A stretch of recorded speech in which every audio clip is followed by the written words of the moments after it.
यस्तो बबल डाँडा कहाँ देखिन्छ नि हाम्रो दुईवटा गाईहरू छ मेरो नि होइन काकीहरूको हो हल्का काकी सन्चो हुनुहुन्न घरमा भाउजू र काकी दुई तिनजना हुनुहुन्छ बढी सानो छ त्यही भएर सघाइदियो गाइज मैले बिरामी हुनुहुन्छ त्यही भएर गाइज है यसो टाइम पास गर्दै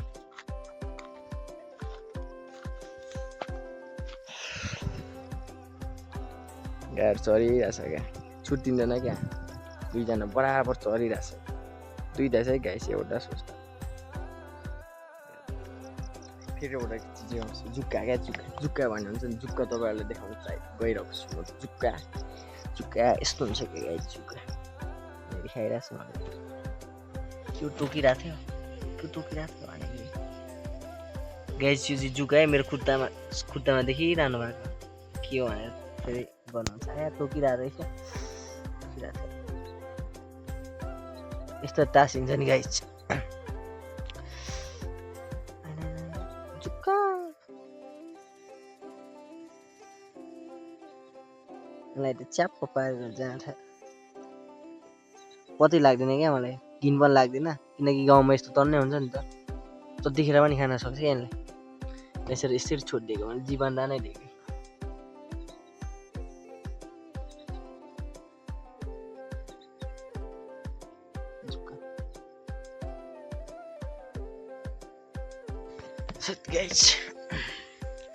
पहिले डर लाग्थ्यो अहिले त बालै छैन जङ्गलमा एउटा गर्ने छ भुटको घर बङ्गला जङ्गल त के भन्ने तेजपत्ता हो गाइस एकदम डाँडा छ त्यहाँबाट ग्राउन्ड हाम्रो फुटबल ग्राउन्ड यसो नि गोठालो गर्दै यसरी यस्तै दुनियाँ हेर्न पाउनु भनेकै स्वर भयो नि त गाइस के कसो हेर्दै गोठालो क्या त्यो भने गोठालो गर्दै यस्तो राम्रो भ्यू हेर्न पाउने त्यो पनि दुईटा गाईहरू चराउँदै राम्रो भ्यू हेर्न पाउनलाई सुर नभनेर के भन्नु त आफै भन्नु होला गाइस डाँडा हेर्नुहोस् क्या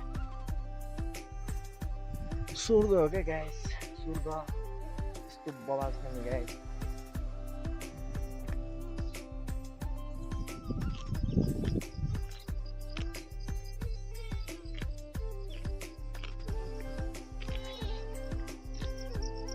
हजार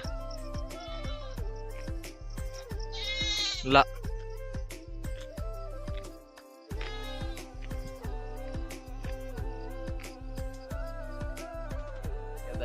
हेर्दै उस्या लाग्यो अरूसँग दामी देखिरहेको थियो उस्या लाग्यो के गर्नु र खै यहाँको बादल भर्खरकै छैन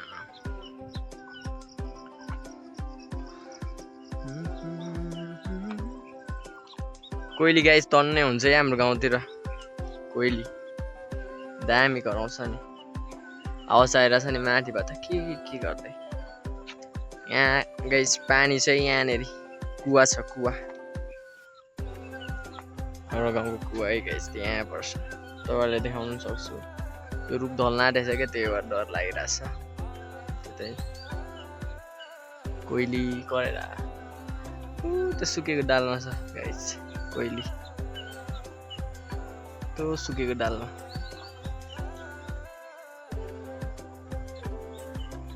गरिरहेछ गाइस बब्बाल छ है गाउँ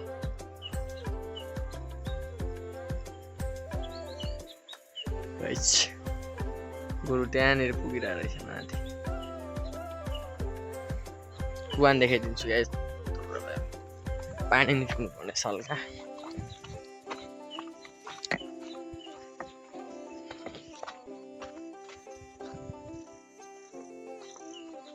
दिल ना दिया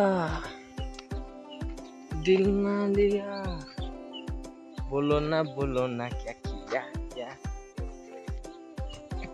इस बबाल बबाल मैले फेरि आज लड्की जस्तो बाँधिदिएको फेरि राखेर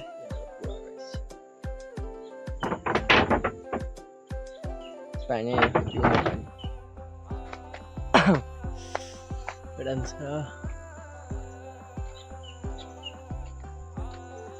भयो गाइस हाम्रो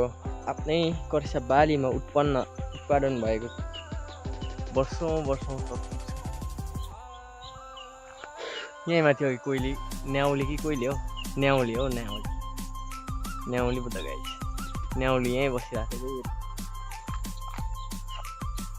उयो भइरहेछ गाइस अनि भन्नु होला त्यसो हेर्नु यो पानी यसरी प्रशस्त छ अहिले